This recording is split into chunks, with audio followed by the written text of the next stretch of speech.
Assalamualaikum warahmatullahi wabarakatuh. Terima kasih bagi sahabat-sahabat Ahmad yang telah mensupport kemajuan channel kami ini. Kali ini Ahmad akan melanjutkan part 1 yang sebelumnya di kisah teladan bagi kami Nabi Yakub alaihi salam.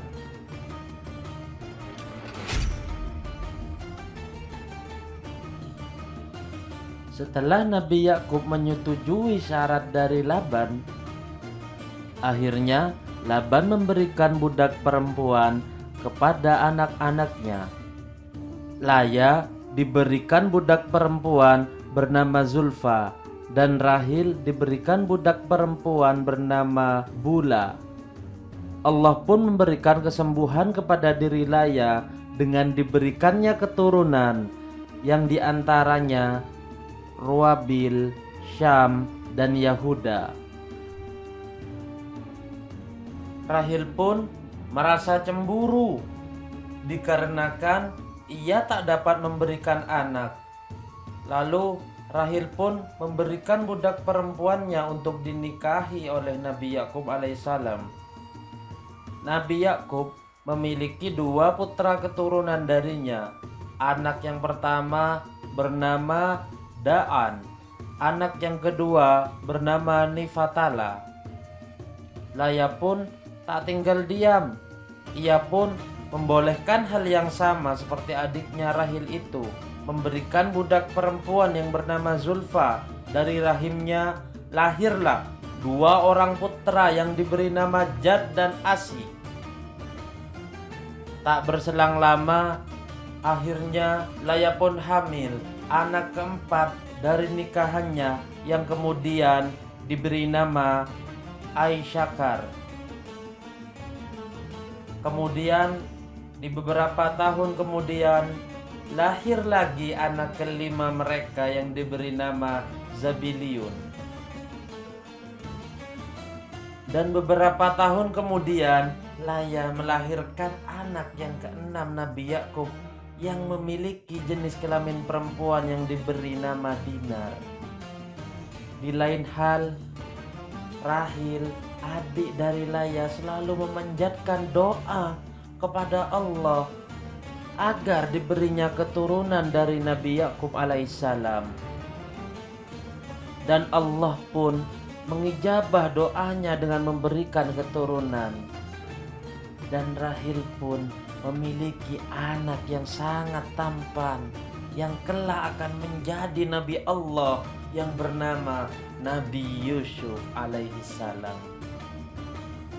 Mereka tinggal di daerah Haran selama kurang lebih 6 tahun. Total kurang lebih Nabi Yakub tinggal di daerah Haran 20 tahun. Nabi Yakub pun meminta kepada Laban, ibu mertuanya, untuk keluar dari negeri Haran itu yang memulai kehidupan barunya dengan keluarganya. Seketika Laban pun berucap, "Sungguh aku diberikan banyak keberkahan dengan hadirnya dirimu. Mintalah apapun yang kau inginkan." Nabi Yakub pun berkata, "Berikanlah hewan ternakmu yang berwarna hitam dan putih yang akan melahirkan tahun ini, ibu." Laban pun mengiyakan apa yang diminta Nabi Yakub. Anak-anak Nabi Yakub pun memisahkan hewan-hewan yang sesuai dengan jenisnya. Mereka membawa hewan itu dengan perjalanan kurang lebih 3 hari. Di lain hal, Nabi Yakub memotong daun yang basah dan menimpanya untuk minuman hewan ternaknya yang sedang hamil, agar kelak warna anak hewan itu sesuai keinginan Nabi Yakub alaihissalam. Para sejarawan menyebutkan bahwa itu adalah salah satu mukjizat yang dimiliki Nabi Yakub alaihissalam. Nabi Yakub pun memiliki hewan ternak yang sangat banyak, berikut pekerja yang tak kalah banyak. Paman dan kelompoknya terheran-heran dengan pencapaian Nabi Yakub alaihissalam dalam berternak. Seakan-akan kekayaan yang dimilikinya sama dengan paman dan seluruh kelompoknya jika dibandingkan. Allah pun mewahyukan kepada Nabi Yakub agar pulang ke negeri di mana keluarganya berasal. Dan Nabi Yakub pun menyampaikan apa yang diwahyukan Allah Subhanahu wa taala. Nabi Yakub membawa keluarga dan hartanya. Saat perjalanan pulang melewati Haran, Laban dan kelompoknya melihat mereka yang akan hendak pergi pulang entah kemana. Dan mereka pun menanyakan hendak kemana Nabi Yakub akan pergi.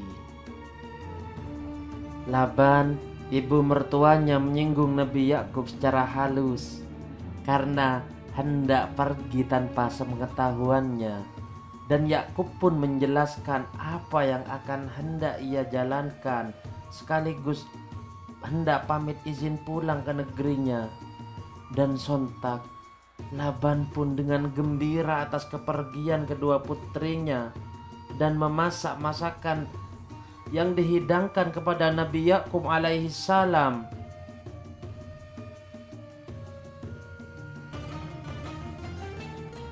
Lalu memberikan ucapan selamat tinggal padanya. Laban menitip pesan kepada putrinya agar saling menjaga satu sama lainnya. Akhirnya mereka berpisah untuk pergi ke negerinya. Saat di perjalanan sampai di negeri Syair, Yakub disambut dengan kabar gembira oleh malaikat utusan Allah. Lalu Yakub mengirim pesan kepada kakak kandungnya yang bernama Is agar menerima kehadiran dirinya di negeri yang ditinggalinya bersama. Sekembalinya Nabi Yakub dikejutkan dengan berita yang dibawa utusan bahwa kakaknya Is telah menuju padanya yang dikawal 400 pemuda tangguh. Dan Yakub memanjatkan doa kepada Allah Subhanahu wa taala agar diberikan keselamatan kepada saudaranya Is.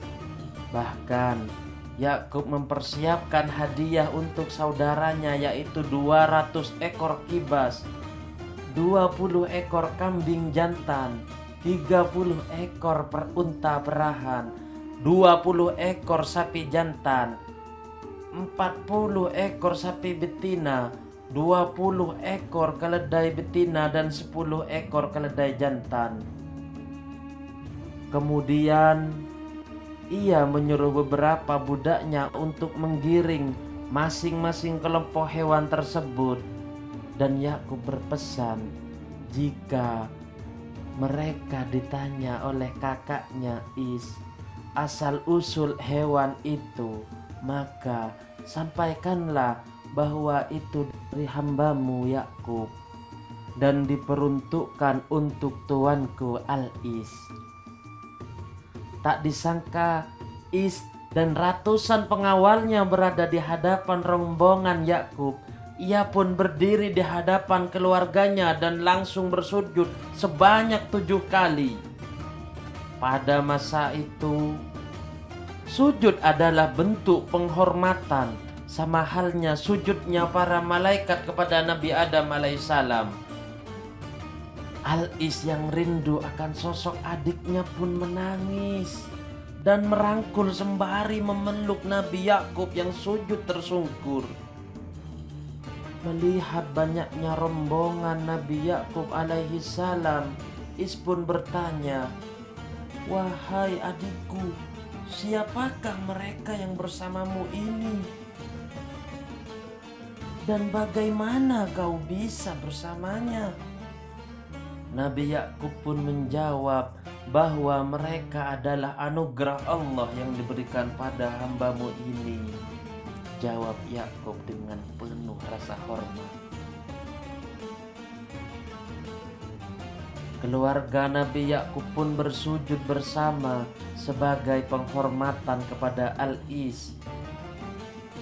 Pada mulanya Is menolak hadiah yang Yakub berikan, tapi Nabi Yakub bersikukuh agar Is menerima hadiah pemberiannya. Akhirnya Is pun menerima hadiah tersebut. Kemudian Is dan Yakub beserta keluarganya pulang ke Bukit Syaib. Sekian sahabat Ahmad, dari kisah teladan ini kita dapat menyimpulkan dan belajar bahwa sifat manusia dasarnya ialah saling menyayangi dan menghormati. Tak peduli sebenci apapun pada sesamanya, selama hatinya tidak dikuasai hawa nafsu dan kebencian semata. Semarah apapun Is pada adiknya, tetaplah ia sambut hangat adiknya Yakub alaihissalam dengan hangat dan rasa kasih sayang. Dan begitu pula Nabi Yakub, sebesar materi harta benda yang diberikan Nabi Yakub, tetap tak akan melepas rasa hormat pada kakaknya. Rasulullah bersabda, "Sayangilah saudaramu sebagaimana kau menyayangi diri sendiri." Terima kasih sahabat Ahmad atas dukungan di channel ini. Jangan lupa untuk menekan tombol subscribe agar kita bersemangat dalam pembuatan konten Islami ini. Karena dukungan kalian adalah kemajuan kami. Terima kasih. Wassalamualaikum warahmatullahi wabarakatuh.